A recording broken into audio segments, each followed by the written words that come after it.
Nous allons d'abord parler de ces violents combats qui sont en cours près de Goma pour déloger le M23. Nous sommes en République démocratique du Congo. Au Mali, le Royaume-Uni annonce le retrait anticipé de ses militaires. Libye, forte tension entre dirigeants au pouvoir de Tripoli. Et puis on termine par le Togo. Le dialogue social adopte une feuille de route pour la refondation. Nos invités sont en place. Adam Adjornou, il est journaliste, directeur de publication de Vision d'Afrique. Ibrahim Macha est aussi journaliste. Lui, il est directeur de publication de Temps Nouveau. Et Kwame Via Klesso, il est consultant et coach en entrepreneuriat et en politique. On va les saluer. Adam, bonjour, vous allez bien? Oui, Michel, ça va. Merci de m'avoir invité. Et j'adresse mes salutations sincères à toutes celles et à tous ceux qui nous suivent, aussi bien dans le Togo profond, mais également de par l'Afrique et de par le monde. Ibrahim Macha, bonjour, vous allez bien? Bonjour, non, ça va, et on rend grâce à Dieu. Ça fait quelque temps. Ah oui, évidemment, par rapport à nos activités, bon, ouais. Ça fait que parfois, quand vous nous invitez, nous n'arrivons pas à honorer. On comprend. J'espère que nous allons faire un effort pour être présents à tout moment que la demande sera adressée à nous. C'est un plaisir de vous avoir sur ce plateau. Coach, bonjour, vous allez bien? Bonjour Michel, je vais bien et à merveille. Je salue également tous les co-débatteurs, Adam et Ibrahim Macha, et aussi au même moment les téléspectateurs de New York, au Togo et de par le monde. Allez, on commence par la République démocratique du Congo, où de violents combats à l'arme lourde entre l'armée et les rebelles du M23 se sont poursuivis lundi à une vingtaine de kilomètres au nord de la grande ville stratégique de Goma, dans l'est de la République démocratique du Congo, ont indiqué les sources locales civiles et militaires. À côté de ce qui se passe à Goma, il y a la médiation qui est conduite aussi par l'ancien président kenyan, Uhuru Kenyatta. On va l'écouter avant de revenir ici parler des combats.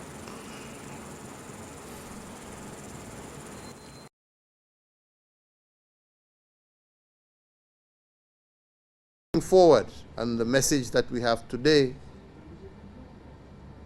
is that all groups who currently bear arms. Le message que nous voulons faire passer est le suivant.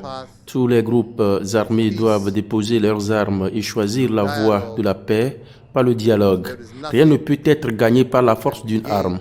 Le peuple veut la paix, le peuple est fatigué de la guerre. Des milliers de personnes sont mortes et beaucoup d'autres ont été déplacées à l'intérieur du pays.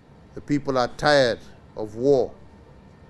Many thousands have died and many more have been internally displaced. How are you? How are you? Le président Kenyatta a appelé à déposer les armes avant de parler de ce qui se passe actuellement à Goma et à travers toute la région. Il faut dire à Adam Adjornou que cette médiation a été déjà conduite par le président actuel de l'Angola, Joao Lourenço. Alors, pourquoi on a changé de cap?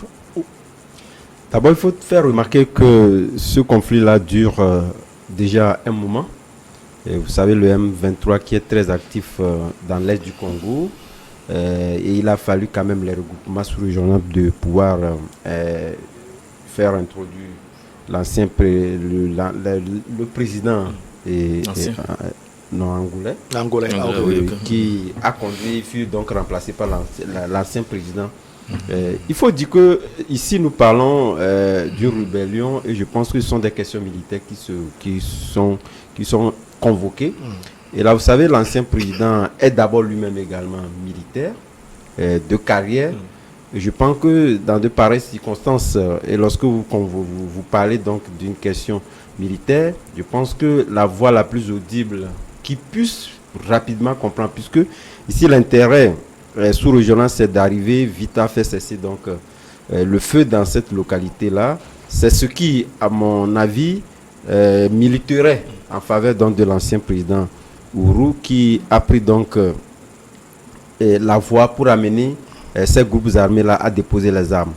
Mais au même moment, il y a un indicateur, vous savez, depuis, disons, l'appel du président congolais, Félix Tshisekedi, vous allez constater que depuis l'entrée, depuis que Uhuru est entré en jeu et on n'entend pratiquement plus parler de Félix Antoine Tshisekedi, qui, de mon point de vue, cet appel-là était un peu, en tout cas, diversement apprécié de toutes les façons, puisque moi, je n'aurais pas compris qu'on puisse donc parler d'un président également qui est convoqué pour des pourparlers parlant donc de la paix au niveau du Tchad, puisse donc appeler à la population à pouvoir donc prendre également les armes contre... Disons aller au front. Oui, aller au front. C'est quand même anachronique. Mais au même moment, je pense que vous n'êtes pas sans savoir que nous sommes à la veille également des élections au niveau de la RDC et naturellement, chaque prise de parole est mesurée, étant donné que c'est le président Félix Tshisekedi également veut briguer un second mandat, peut également l'amener donc à pouvoir aller dans ce sens-là, qui de mon point de vue, étant donné qu'il y a déjà des gens qui sont donc, ou l'ancien président qui a appelé, parce que la sous-région est très active, pour véritablement voir cette région-là retrouver donc son calme d'antan. Pour autant, je pense que malgré les appels de l'ancien président, on a vu ces derniers moments qu'il y a eu rebondissement dans cette crise-là. C'est tout comme si l'appel n'est pas attendu. C'est en cela que moi je me dis qu'il faudrait faire convoquer d'autres facteurs qui puissent permettre à ce que ce soit au niveau du Rwanda actuellement qui est accusé de pouvoir donc soutenir cette rébellion-là. On ne peut pas parler donc de ces pourparlers-là sans véritablement donc interroger le Rwanda qui, de mon point de vue jusqu'alors, même si nous prenons le président angolais ou sous la médiation de l'Angola, le Rwanda était toujours interrogé. Oui, il était interrogé, mais d'une manière active à pouvoir véritablement donc prendre part. Il devait donc, de mon point de vue, avoir des émissaires rwandais qui seront quand même dans la délégation pour donc aller discuter avec cette rébellion. Ce n'était pas le cas. Ici, c'est que voudrait dire que nous avons aussi bien ces anciens présidents-là qui considèrent, même sans avoir les preuves tangibles, puisque jusqu'au jour d'aujourd'hui, le Rwanda a toujours nié, mais qui les considère comme véritablement étant dans des pays qui sont antagonistes et qui sont pratiquement impliqués dans ce conflit-là, ce qui, de mon point de vue, n'est pas le cas, puisque jusqu'au jour d'aujourd'hui, même l'émissaire américain qui était venu, qui a trouvé véritablement qu'il y avait donc deux rébellions également soutenues de l'autre côté par la RDC, mais ici également par le Rwanda. Moi, je pense que ce sont des artifices qui n'arrangent pas. Il faudrait quand même qu'au problème africain, nous envisageons des solutions également africaines. Et je pense que c'est ce qui permettra d'un jour à l'autre de pouvoir donc arriver à la fin, parce que c'est une question également d'intérêt qui est convoquée, mais quoi qu'on dise, je pense que le président Ourou n'étant plus aux affaires, il a d'abord le temps de pouvoir donc mener ces pourparlers-là. Le second aspect donc qui a milité à pouvoir donc le choisir, puisque lorsque un président est en exercice, il n'a pas véritablement le temps matériel pour se déployer véritablement dans cette crise-là. Donc voilà les deux facteurs pour répondre donc ainsi à vos questions qui militeraient à un changement de paradigme humain en ce qui concerne donc des émissaires envoyés pour la résolution de cette crise. Les combats continuent donc à Kibomba, dans le territoire de Nira-Congo, ont déclaré dans la journée les habitants et une source sécuritaire. Alors Ibrahim Macha, comme on l'a dit, il y a eu intensification de ces combats dans le secteur de Goma. Alors qu'est-ce qui peut expliquer cela? Est-ce que les médiations ne portent pas de fruits? Non, d'emblée, il faut dire que les médiations portent leurs fruits parce que les appels qui ont été lancés des deux côtés, que ce soit du côté du Rwanda ou bien du côté de la RDC, ont été entendus. Ces appels ont été entendus. Sauf que au niveau de la RDC, vous savez, l'appel lancé par Tshisekedi a eu écho favorable auprès de la jeunesse. Voilà, donc les jeunes se sont mobilisés, parce que il fallait tout faire quand même pour mettre un terme à ce conflit dans la région qui constitue aussi en même temps un problème sécuritaire de taille. Et vous savez que le M23, ce ne sont pas les enfants de bon cœur, c'est des gens qui se livrent à des exactions les plus inouïes. Et donc il fallait tout faire quand même pour pouvoir maîtriser cette rébellion-là, et de nature à ce que les activités surtout reprennent de l'autre côté de la RDC. Mais en même temps, il faut dire que dans la ligne de mire du M23, il y a la ville de Goma qui est une ville très stratégique. Donc vous savez que le M23 voudrait aussi prendre le contrôle de cette ville, et en prenant le contrôle de cette ville, c'est prendre de l'avance aussi sur l'armée. On dit qu'ils sont à une vingtaine de kilomètres de Goma, bien évidemment. Et il y a un axe routier très important. S'ils arrivaient à prendre le contrôle de cet axe routier, donc c'est prendre de l'avance aussi sur les forces congolaises, et cela aussi peut être un facteur aussi de pression sur Kinshasa. Mais en même temps, il faut faire rappeler aussi que du même moment on accuse le Rwanda de soutenir le M23, qui est une rébellion et qui attaque les forces régulières au niveau de la RDC, et aussi accuse-t-on la RDC aussi de soutenir les rebelles Hutus qui sévissent aussi à quelques enclavures du Rwanda. Je veux parler des forces des FDLR. Vous savez que c'est une force aussi constituée de milices Hutus et qui combattent aussi le régime Kagame, qui est un régime Tutsi. Le problème, il est ethnique dans la région, on peut le dire. Au départ, oui, mais avec le temps, avec le positionnement stratégique des pays, ces entités ethniques-là se sont greffées sur, comment l'appelle-t-on là, sur les revendications territoriales de ces pays-là, et en même temps continuent par sévir dans la région. Mais pour aller vers cesser le feu, ou bien aller vers la fin de ces guerres, moi je pense que à tous les niveaux, chacun doit y mettre du sien, que ce soit du côté du Rwanda, et le Rwanda doit sevrer le M23 de tout ce qu'il y a comme appui logistique ou bien appui en arsenal, et en même temps aussi au niveau de la RDC aussi doit faire un effort nécessaire, Tshisekedi doit faire un effort nécessaire pour qu'on ne sente pas ces mains aussi derrière les FDLR, c'est-à-dire qu'on ne sente pas un appui de la RDC à l'endroit de ces Hutus-là, qui aussi... Ça peut être un argument de Paul Kagame aussi. C'est fort probable, c'est fort probable. Vrai, il ne l'a pas dit officiellement. Il ne l'a pas dit officiellement, mais tout porte à croire que des deux côtés, et surtout au niveau du Rwanda, on chercherait aussi à avoir une force qui puisse constituer comme une pression contre les FDLR, qui serait aussi soutenu par Kinshasa. Voilà.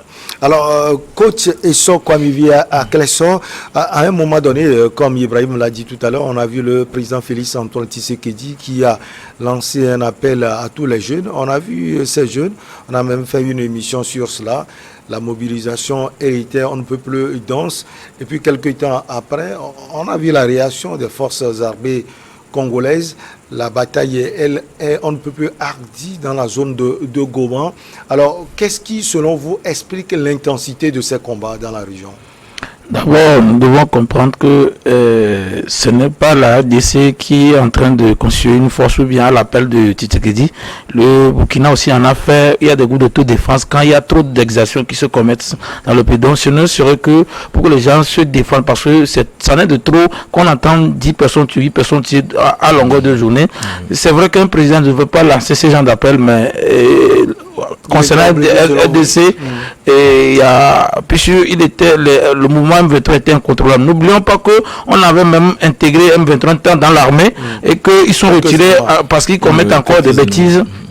Donc je voudrais ici rejoindre ce qu'Adama dit, parce que il faudrait qu'on ait des solutions, des problèmes africains, qu'on ait des solutions africaines, parce que je pense que l'expert américain est venu jeter l'huile sur le feu encore en disant qu'il y a de part et d'autre deux rébellions, parce que deux rébellions ne peuvent jamais cohabiter de part et d'autre de deux territoires, parce que s'il y avait des rebelles Hutus qui sont en RDC et qu'il y a le M23, les deux mêmes entités ne vont pas s'entendre, il y aura des guéguerres entre les deux. Donc je préfère que les Américains ou les Occidentaux, pas par rapport à ce que le Rwanda leur produise, qu'ils nous leur produisent plutôt, qu'ils ne nous trompent pas, parce que vous voyez, le miracle rwandais a exproprié RDC de ces mines, et on le sait, nous le savons tous.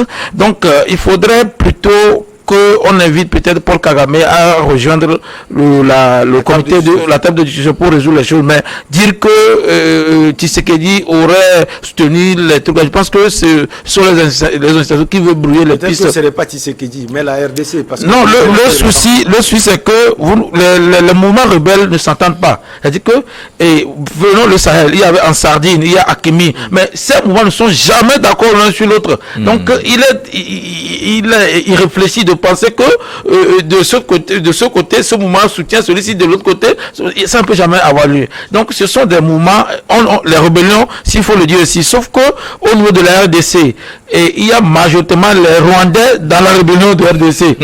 Alors que les rebelles, ce sont des gens de même territoire qui sont mécontents par rapport à la gestion du pays et qui cherchent le bien fondé autrement. Alors que ceux-là, ils font, quand on le chasse, ils rentrent à Rwanda, puis on le poursuit par là-bas. Ils sont à l'aise et puis on revient un peu 2 ou 3 ans. Donc, ce ne sont pas des Congolais en majorité. Non, je dis que c'est ce que je dis. Comme Kinshasa le dit, ce sont des je ne veux pas dire qu'ils sont des apatrides, mais il se peut que de par mère ou cousin, quelque chose comme ça, ils aient une appartenance congolaise. Mais ce que je suis en train de dire, et quand vous vérifiez, il y a 3 quarts de ces rebelles qui sont souvent rwandais et non congolais. Parce que la manière même de commettre les exactions sur la même localité ou dans des localités, chaque fois, vous dites que vous n'avez pas de milieu. Je suppose que sur rebelle de la région des Savanes, par exemple, et on réclame quelque chose, on ne va pas détruire totalement là-bas. Donc c'est souvent, on prend les choses en otage, on dit, on va négocier jusqu'à ce qu'il y ait des pourparlers pour qu'on vous comprenne. Mais ici, ce sont des gens qui détruisent les choses, ils bloquent des choses. Il y a un ami même qui m'a dit, trouver l'anivacuum ou l'aspirine ou le para, ils sont obligés de se déplacer sur des dizaines de kilomètres. C'est-à-dire qu'ils ont dépossédé les pharmacies et qu'on ne fait pas ça pour sa localité. C'est-à-dire que quand les gens sont dans le besoin, c'est anormal. Donc c'est pour dire que non seulement ce côté africain doit déranger beaucoup, où chaque fois il faudrait qu'on tue nos frères et soeurs pour des bizarreries. Moi je suis pas d'accord. Maintenant je pense aussi que Tshisekedi, c'est parce qu'il y a élection qu'il a besoin de soutien de la population et qu'il a lancé. Parce que c'est aussi ce qu'il avait promis quand il était venu au pouvoir, parce que on connaît la RDC avec ses problèmes sécuritaires. Il a promis aux Congolais de faire venir la sécurité, ce qui n'a pas été... non, l'appel qu'il a fait, ce n'est pas qu'il a demandé la sécurité, puisque quand vous demandez aux gens d'aller prendre des armes, vous ne résolvez pas de problème. On a dit pour que les armes, quand vous la tenez, c'est que vous ne résolvez rien, vous compliquez les choses. Et j'aurais voulu que l'Union africaine soit efficace dans ce domaine, où, bon, ils ne sont pas dans la CEDEAO, mais disons que on avait fait l'expérience de Komog, qui s'interpose souvent des fois. On peut avoir cette force qui s'impose entre les deux entités, pour qu'il n'y ait pas des exactions, comme ça, pour violer la paix, et on négocie. Maintenant, quand vous tenez les deux parties, vous tenez des armes, il y aura toujours des victimes. Et d'une part, d'une autre, les balles vont siffler, ça va tuer des gens. Non, c'est pas ça. Quand vous appelez à tenir les armes, moi je vous dis, quand Ouattara avait appelé à tenir les armes contre Ouagadougou, est-ce que ça c'est sécurisé? Ce sont des gens qui sont morts. Donc, je vais rejoindre cet expert anglais qui dit que la liberté ou la sécurité, les armes peuvent te le donner, mais les armes peuvent également te l'enlever. Donc, il n'y a rien que les armes peuvent donner par la sécurité, sinon que les négociations, les dialogues qui peuvent permettre ça. Donc, je ne suis pas d'accord sur l'appel de Tshisekedi, mais je comprends qu'il y a l'élection qui s'approche. Il a besoin de l'engouement des jeunes et donc, son appel, des gens sont fatigués, fâchés contre eux. Donc, ils tiennent des armes juste parce qu'ils n'ont autre chose à faire que cela. Donc, ça répond seulement à, c'est une sorte de baromètre pour voir est-ce que la population même ou pas. Donc il sait quelle position, ça donne plus de l'aura à Tshisekedi. Donc il sait qu'on l'écoute. Donc c'est en ce moment je dis que ça n'a que joué un rôle politique, mais pour résoudre le problème, il faudrait que même la CEDEAO, je parle de l'Union africaine et le président rwandais Paul Kagame se mêlent pour que tout se puisse, parce que c'est lui seulement qui n'a jamais été invité que les choses se compliquent. Allez, avant de retrouver Ibrahim Macha, on va marquer la petite pause puisqu'elle s'impose.